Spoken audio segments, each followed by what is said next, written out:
मैं केशवराम आज महाकवि नरोत्तम दास कृत सुदामा चरित से संकलित कुछ मनोरम पंक्तियाँ प्रस्तुत कर रहा हूँ।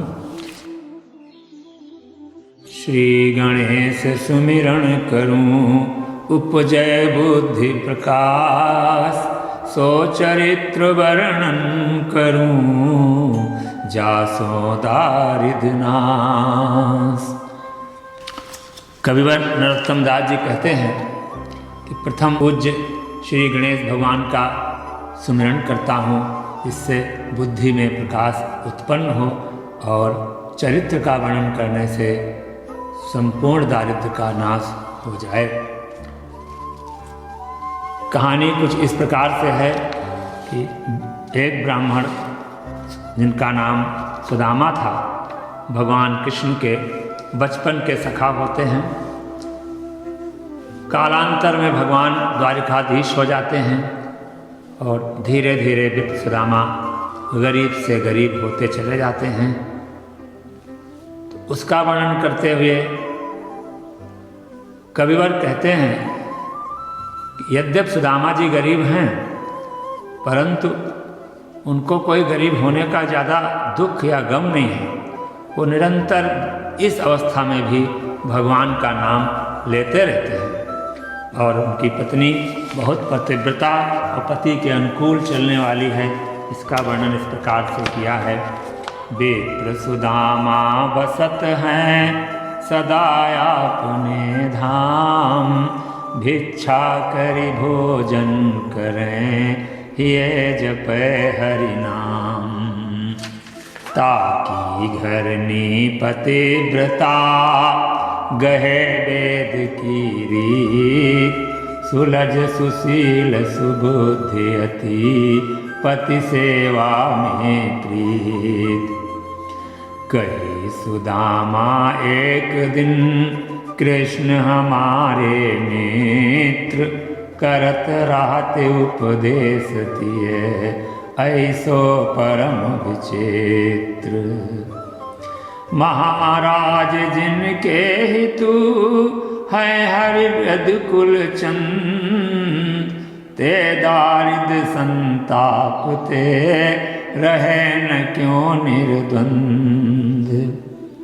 कहो सुदामा वाम सुन वृथा और सब भोग, सत्य भजन भगवान को धर्म सहित जप जोग। इस प्रकार से सुदामा अपनी पत्नी को समझाते हैं कि भगवान का भजन ही सत्य है। जो धर्म के सहित जप योग करता है वो भगवान का प्यारा होता है।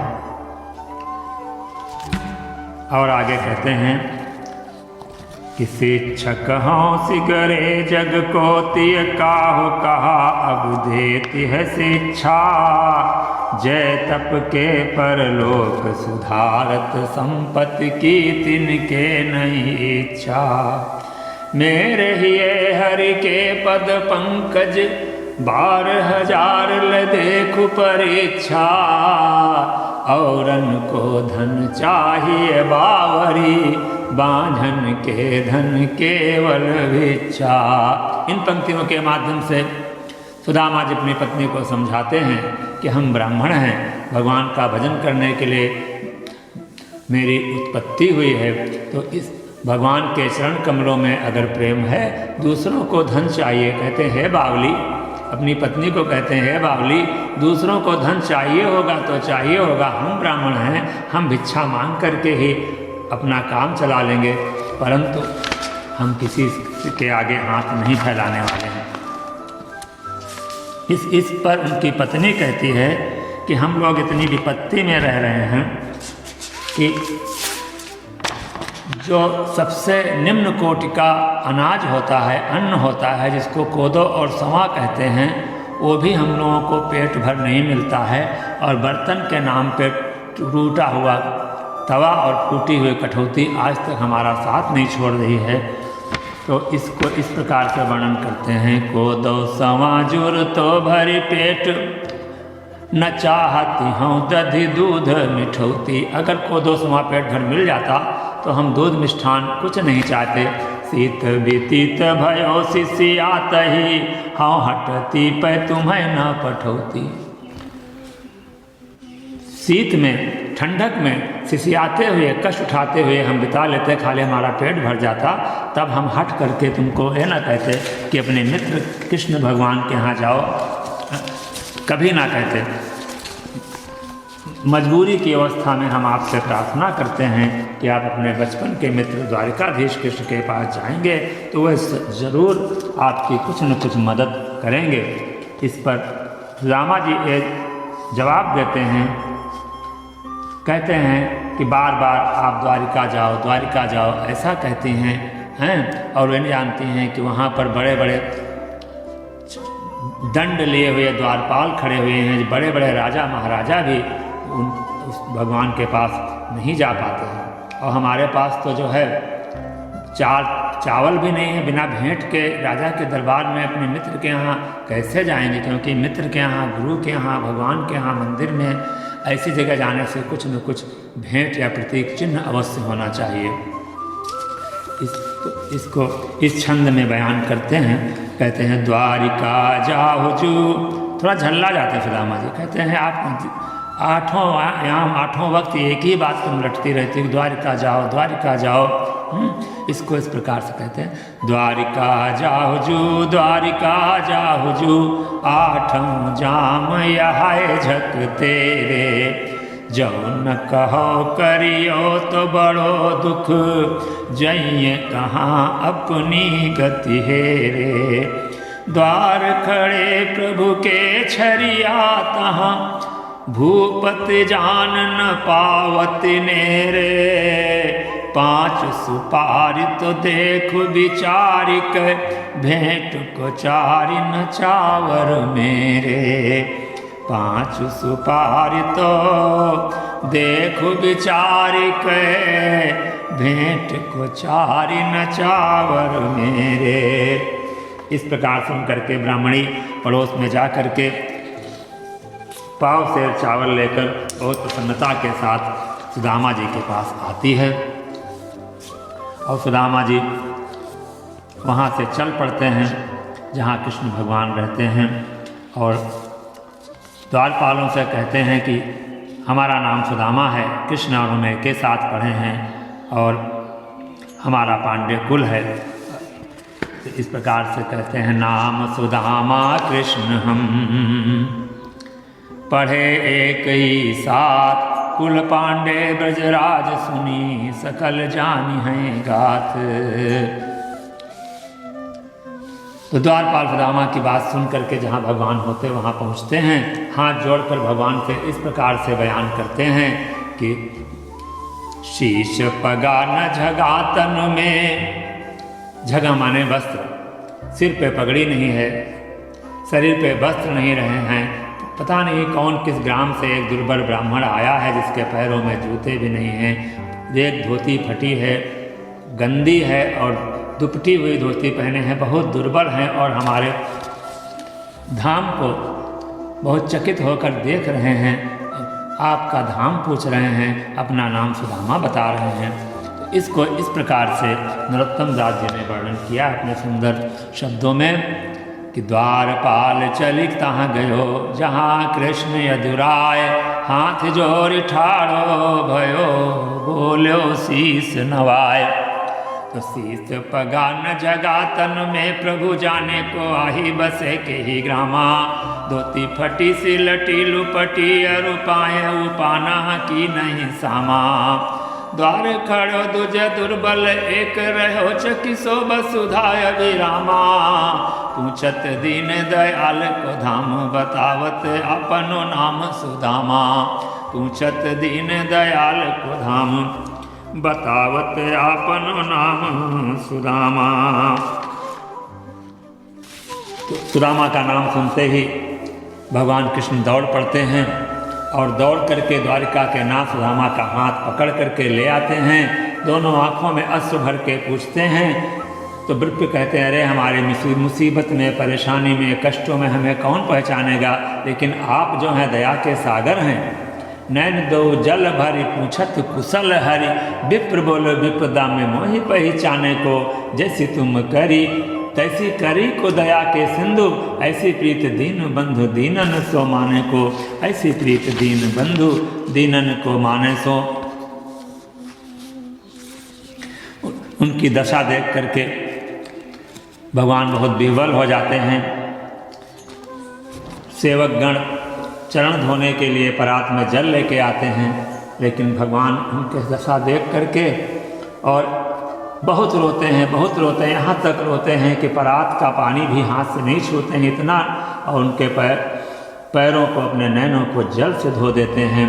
इस प्रकार वर्णन करते हैं कविवर, ऐसे बेहाल बेवाइन सो पग कंटक, जाल लगे पुनि जोए, हाय महादुख पायो सखा तुम आए, इतै न कितै दिन खोए।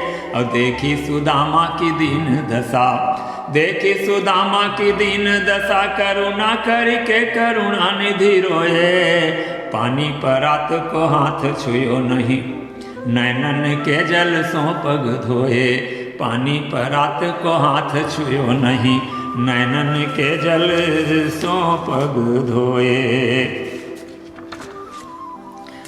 सुदामा अपने कांख में यानी बगल में अपनी पत्नी के दिए हुए 3 मुट्ठी चावल दबाए हुए हैं और शर्म के मारे प्रस्तुत नहीं कर पा रहे हैं। सोच रहे हैं कि इतने विशाल भुवनों के राजा, द्वारिकाधीश, तीनों लोकों के मालिक, इनके सामने बड़े बड़े राजा महाराजा इनके चरणों में अपने मुकुट को घिसते हैं, तमाम तरह के मणियाँ, मुकुट, अन्न, धन, स्वर्ण सब ला करके भेंट करते हैं, और हमें चावल कैसे भगवान के चरणों में भेंट करें। तो भगवान देख लेते हैं कि सुदामा कुछ अपने कांख में यानी कि बगल में कुछ छिपाए हुए हैं, तो उनको इस प्रकार से उलाहना देते हुए कहते हैं कि आगे चना गुरु मातु दये ते लये, तुम चाबी हमें नहीं दीने, श्याम कहो मुस्काए सुदामा, सो चोरी की बानी में हो जो प्रवीणे, कोठरी कांख में चापी रहे तुम, खोलत नाही सुधार सभीने, और पाँचिल बानी अजौन तजी तुम, तैसे ये भाभी के तंदुल कीने।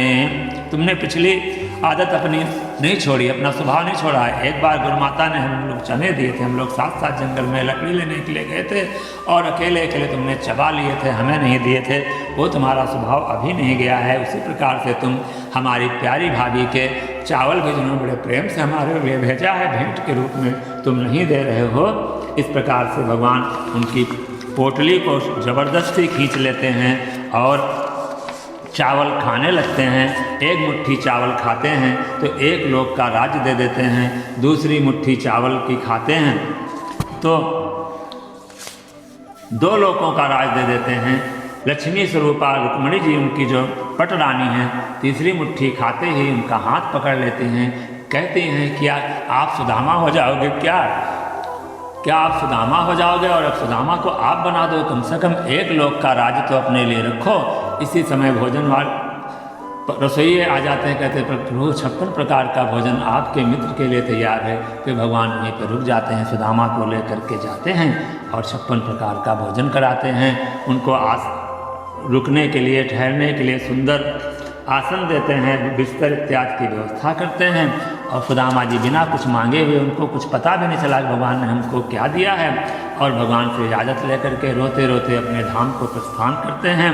वहाँ पे आते हैं तो देखते हैं सुदामा को एक बहुत बड़ा राज्य मिल गया है, महल बन गए हैं, सोने चांदी के महल बन गए हैं, हाथी घोड़े खड़े हुए हैं। जहाँ उनकी छोटी सी मड़ैया होती थी वहाँ उनकी पत्नी साजो श्रृंगार के साथ में तमाम वस्त्र आभूषण धारण किए हुए दास दासियों के सामने आरती लिए हुए सुदामा के स्वागत के लिए खड़ी है। तो अपनी ही पत्नी से वो पूछते हैं, पहचान नहीं पाते हैं, कहते मेरी एक छोटी सी मड़ैया थी, वहाँ एक जो है प्यारी प्यारी सी मेरी पत्नी थी जो मुझको बहुत प्रेम करती थी, बहुत कम में भी गुजारा कर लेती थी, वो मेरी पंडिताइन कहाँ है, मुझको बतलाओ। तो इस प्रकार से सुदामा जी पूछते हैं कि टूटी सी मड़ैया मेरी परी होती याही ठोर, तामे परी दुख काटे कहा हम हैं मधामरी, जेवर जराऊ तुम साजे अंग अंग अंग। अपनी पत्नी से कहते हैं, अंग अंग में जड़ाऊ जेवर साजे हुए हो, सखी सो है संग वह छूती होती छामरी, तुम तो पटम्बर सो ओढ़े हो किनारीदार, और किनारीदार सुंदर वस्त्र पहने हुए हो, ओढ़नी ओढ़े हुए हो, और सारी जर तारी वह ओढ़े कारी कामरी, और मेरी पत्नी एक काली कमली ओढ़ती थी, मेरी पंडिताएं नितिहारे अनुहारे पतो, लेकिन देखने मेरी पंडिताएं बिल्कुल तुम्हारी सी थी, इनकी पंडिताएं महारानी बनी हुई खड़ी थी और ये पहचान नहीं पा रहे थे। मोह को बतलाओ कहाँ पाऊँ वही बामरी, अरे मेरी पंडिताइन तिहारे अनुहारी पतो, मोह को बतलाओ कहाँ पाऊँ वही, अपनी पत्नी को वो पत्नी कहाँ पाऊँ। फिर पत्नी ने उनके बताया कि हमें आपकी पत्नी है, ये आपके मित्र कृष्ण भगवान ने आपको सब कुछ भेंट में दिया है, वो जैसे हमारे साथ उन्होंने कृपा करी है ऐसी कृपा वो सबके ऊपर करें। सुदामा जी सिंह उठ पहिर अंबर उचिर सिंहासन पर आए, बैठे प्रभुता देखते सुरपत लहो लजाए, अंदर गए, उनको सिंहासन पर बैठाया गया। इतनी संपत्ति उनको दी गई कि देवताओं के राजा इंद्र, धन के राजा कुबेर भी उनके महल को देख करके, उनके राज्य को देख करके लजा रहे हैं। तो इस प्रकार से अंत में कविवर नरोत्तम दास जी ये कहते हैं कि धन्य धन्य जस वंश मणि दीनन पे अनुकूल, धन सुदामा सहित ये कही कर बरसे फूल। देवता लोग ऊपर से फूल बरसा रहे हैं कि हे जदवंश मणि, हे कृष्ण भगवान, आप धन्य हैं जो दीनों पर इतनी कृपा करते हैं, हे दीन बंधु आप धन्य हैं, और सुदामा जी भी अपनी पत्नी के साथ बहुत बहुत धन्य हैं। इस प्रकार से कह के देवतागण पुष्प बरसा रहे हैं। सुदामा का जीवन धन्य धन्य हो गया। आप सबको प्रणाम।